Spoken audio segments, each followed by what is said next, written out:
What's up, everybody? Welcome back to the Steelberg. I apologize. This is not the same day as my reaction to the George Pickens trade. This is actually the day after the trade. It took a day to process, and I had a final that I was studying for about 12 hours before the final yesterday. So I got a little busy, but this is my reaction to the George Pickens trade to the Dallas Cowboys. You saw my initial reaction when I woke up. That was legitimately probably 2 minutes after I woke up. So I'm sorry if I sound exhausted in that video. But that was my genuine reaction. This is the reaction after, I don't know, a day of thinking it over. And I'm a lot more chill with it now. I'm a lot more okay with the fact that the trade happened. Basically, it's become clear that Pickens doesn't plan to sign an extension with Dallas before the season, meaning that they're going to have to try and resign him in free agency the same way the Steelers would have had to, and I don't think the Steelers would have done that. So it was either lose him in free agency for nothing or lose him before the season and get something out of it. Other news that has come out is that Dallas was the only team interested in Pickens. I don't know how true these sources are, but some people have said that other teams even laughed at the idea of trading George Pickens during the draft. Dallas originally apparently was offering a fourth-round pick, which the Steelers were turning down until they eventually called back and offered a third, which they ended up accepting. So the final terms of the deal were the Steelers send George Pickens and a 2027 sixth-round pick to the Dallas Cowboys in exchange for a 2026 third-round pick and a 2027 fifth-round pick. So late-round pick swap, plus we get a third, and then they get George Pickens, obviously. So, like I said, I was very shocked at first. There was all these rumors going around about a trade, but I had kind of chalked those up to be similar to the Brandon Ayuk rumors of last year. The will they, won't they trade, the TJ Watt rumors of the offseason that always seem to come up. Oh, trade him for first, two first, whatever. I always chalk it up to just be rumors at that because it's so hard to gauge what's true and what's not, especially with fake leaks and stuff like that happening. It's really only the GMs and the coaches who really know what's going on. God, that window has so much glare. I'm going to try and sit in front of it so it's not super blinding for you guys.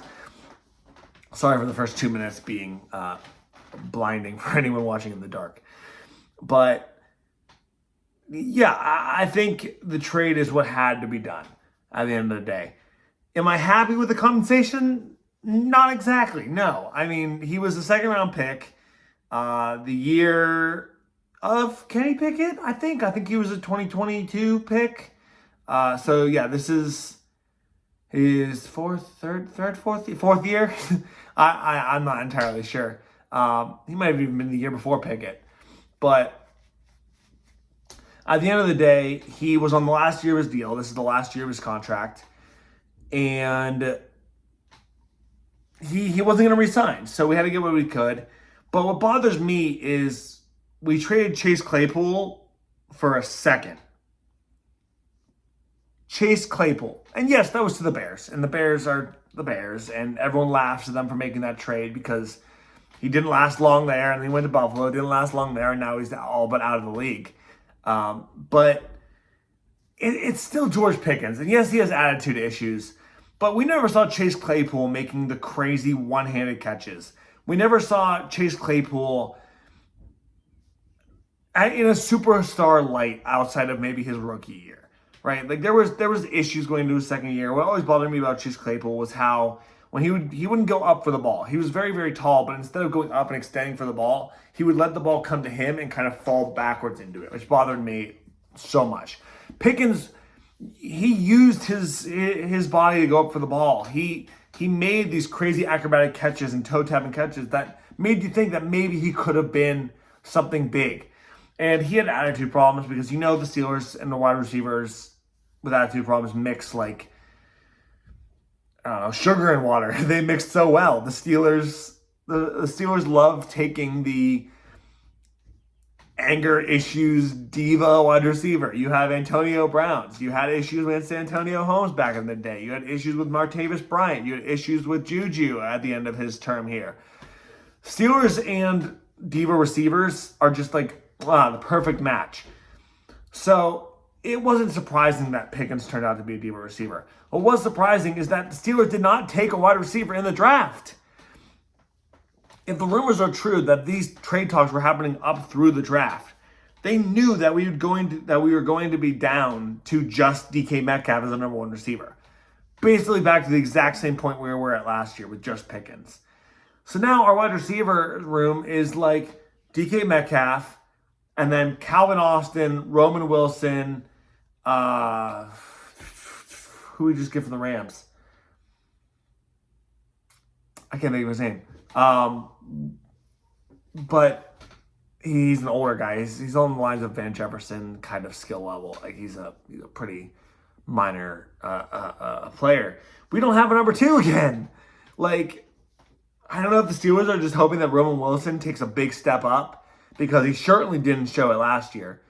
Roman Wilson just injury plagued. Apparently he wasn't really giving it his all during practice and training camp. Like, just a rough showing from the rookie. So hopefully he can do better this year. I don't know if they're expecting to be a number two, though. Like, I've heard rumors that we're going to maybe bring in Alan Lazard, but then that also looks like it's getting shut down because, like, Rodgers likes his cronies. So I don't know. I don't know what our plan is. This is, like, the first thing that Omar has done during his time as general manager that's kind of made me scratch my head and be like, what are you doing? Because overall, I've really liked his moves. I haven't really had any problems with anything that he's done up until this point. And then he does this. And you got to think that there's something in the grand scheme of things that he has a plan, he knows what he's doing kind of thing. But I'm worried. And then there are rumors coming out that this is Tomlin's doing mostly and that Tomlin wanted him gone. Didn't see him with the team anymore. And that makes me wonder how much this was Omar and how much Omar was just reacting to what Tomlin wanted to do. Because if that's the case, then I'm very scared because I'm getting to the point where I'm trusting Tomlin less and less and less and less as these days go on. He hasn't given us much reason to have trust in him recently. And I just really worry that if this is Tomlin's doing, Omar's just reacting. I don't know. Let me know what you guys think about this trade. I'll be making a video if we do make another move, whether we get another receiver. I mean, there's still some decent ones left in free agency, but I mean, we're getting late in the year. I don't know, extra third rounder, trade up capital for next year in Pittsburgh, but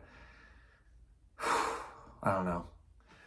Like I said, that's going to be all for this one today. Just wanted to give my thoughts, kind of half ran about it. Again, like I said, the anger was mostly gone. But yeah, if you like this trade, let me know in the comments. If you don't like this trade, also let me know. I'd love to hear your thoughts and talk with you. I do respond to comments. I do see them and read through them all and appreciate them all. And if you really like my content, please subscribe. I am at 70 subscribers currently, so I'm trying to boost that number up before the NFL season, despite not posting a ton in the off season. But I'm trying to do more in summertime. If things happen, I'll be able to post more. So yeah, hit the subscribe button. Comment what you think about the trade, and I will see you next time. Have a good morning, evening, afternoon, night, everybody. Goodbye again from the Steelberg.